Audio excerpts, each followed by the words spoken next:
All right, welcome back. Ooh.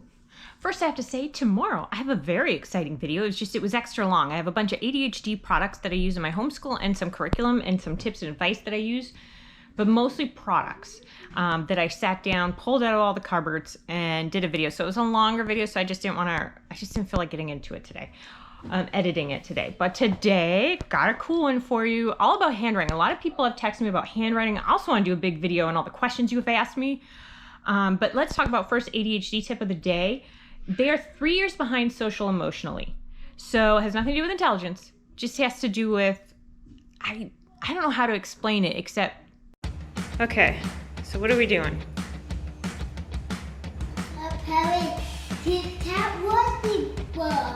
Uh-huh. Huh. That's how you do it. I did not know. You came up with that yourself? Yeah. The way we describe it before we knew this was that we had the youngest 3-year-old ever. We had the youngest 4-year-old. Wait, we still have the youngest 5-year-old that we've ever met. You know what I mean? Like that's how, and that's what it's like. It's like when your child's 5 and you still gotta watch and hide all the knives and hide the scissors. Do you know what I mean? And tape is completely contraband in this house. Or my husband likes it to be in string because stuff goes down. Stuff goes down if you are not watching. So anyway, that's just an ADHD tip, something to remember, okay? Let me show you some cool products here. I want to show you about handwriting. Today I want to talk about handwriting. If your child has dysgraphia, my ADHD child does not have dysgraphia. I always get dysgraphia and dyscalculia confused. I believe dyscalculia is the one with math. But dysgraphia, you can tell. Let me show you something. You can tell if your child has dysgraphia. Now, handwriting we do completely separate.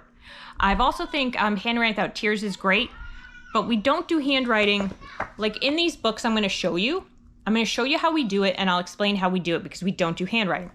But that aside, let me show you some handwriting things. So there's also, oh, I didn't bring it. Oh, darn. If your child has dysgraphia, has problems with handwriting. First of all, if handwriting is just aggravating to them, like a lot of neurodiverse kids, it's really hard on them. So schoolwork is going to be completely hard. So take the handwriting away. That's a separate subject. So they're going to do a lot of oral answers to you. And we're going to, because when you handwrite, it helps you remember it. I'm going to show you a different way in which to help get it into their memory. But now this year we have started handwriting. How do you know if a child just has trouble handwriting or they have dysgraphia? Let me show you. Okay, so this is my 6-year-old, almost 7, ADHD child. We're starting handwriting. So I wrote down, I wrote down the word marsupial. So this is the one that has dysgraphia. Look at how when I highlight it, how it looks. He's 8. So look at his handwriting. So this is because we studied this in one of the books we're studying over here that I'll show you. I put marsupial as the word of the day, and then I wrote a line down here and I highlighted it. Because if they have dysgraphia, you'll notice, because look at these last 2 letters. They're not on the line. They're like completely off the line. And so if it's not highlighted, sometimes you'll see even when they write their name, they have a letter here, a letter here. Maybe this one's backwards, even though it's the same letter. And then sometimes lowercase, uppercase, like it's an exciting little mess you got going on there. So look when I highlight it versus when I don't. So kind of interesting. Isn't that interesting? So that's just a tip that you can highlight there and help them right now. My other child was ADHD and I go, okay, we're going to do a word today. And also has like ODD, but anyway. So I wrote right marsupial and he wrote no, lowercase and uppercase. And when I saw this, I went, oh, lowercase and uppercase, like great job. Because really, all we needed is to practice handwriting. It doesn't matter. That's not the point of the exercise. The point of the exercise is not to be 100% compliant to me. You know what I mean? So you can tell this is not dysgraphia because the word is still on kind of a line. It's still on kind of a line.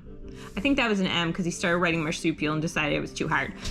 So you could be a mom that's like, you got to do it this way. It's got to be this way, my way or the highway. Or you could be a parent that's like, you know what? You did it. Like you complied enough. That was enough. And that is great with me. I am okay. You wrote something and I think that's great. Moving on. Okay, so I just think it's funny. He's funny. Now, if he wrote no a bunch of times. Like say I had 47 words in 47 days or 3 days, he wrote no. I'd be like, okay, listen, I need you to write a different word. And if he was like, no, and all upset, I wouldn't say anything. I wouldn't argue, and I'd wait. I'd wait till he asked me for something, till he said, Mom, I'm hungry. Mom, I'm thirsty. Mom, I want to play my iPad. Mom, I want a game. Will you get a game down off the top shelf? Put some of their toys that they really love, like up high. And then they will come to you. It doesn't matter if they're 5 or 15. I know, because I have a 15-year-old. They will come to you and ask you for something. For change, for money, for a car ride, for permission to do something. Then you don't say, only when you've done this. Because that's kind of like you're creating a kind of, I don't know the word, but a very tense interchange. You say, yes, first this, then this. First we do this, then we do this. So first do that, and then we do that. And let them scream, complain, whatever. As long as they're compliant, that's the main thing.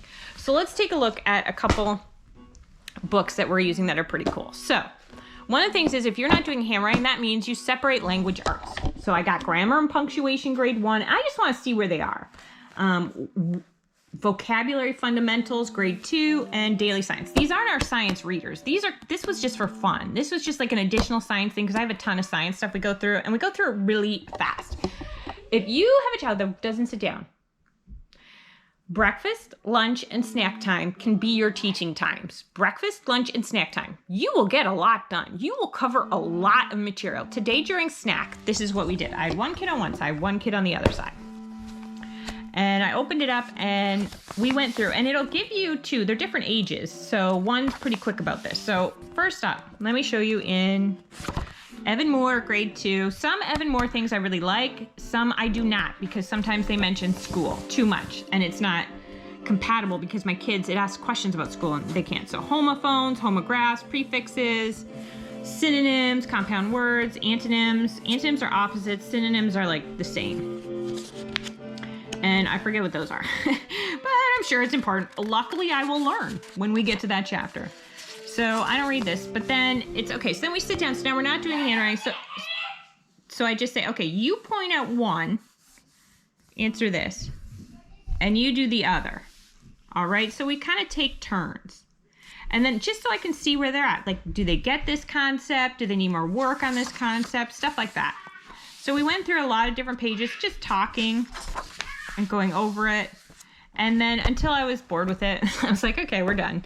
And then I pulled out this book, and this was Daily Science. Again, we have science stuff, but I just want to show you. So because we're not handwriting, because handwriting is a way to memorize, like reproduce, life cycle, adult, but then also on here. So when you get into this book, this is Daily Science. It's actually like for classrooms, but it's completely compatible here. So you can read this little thing if you want. And then this is, you copy this and distribute it, but it's perforated. So we just talk about it. And again, we go through here. And if there's a question we don't know, like if I go and I'm like, okay, marsupial, today I had to look up an answer because I was like, okay, the mammals. I wasn't sure if a bird was a mammal, but it doesn't have fur.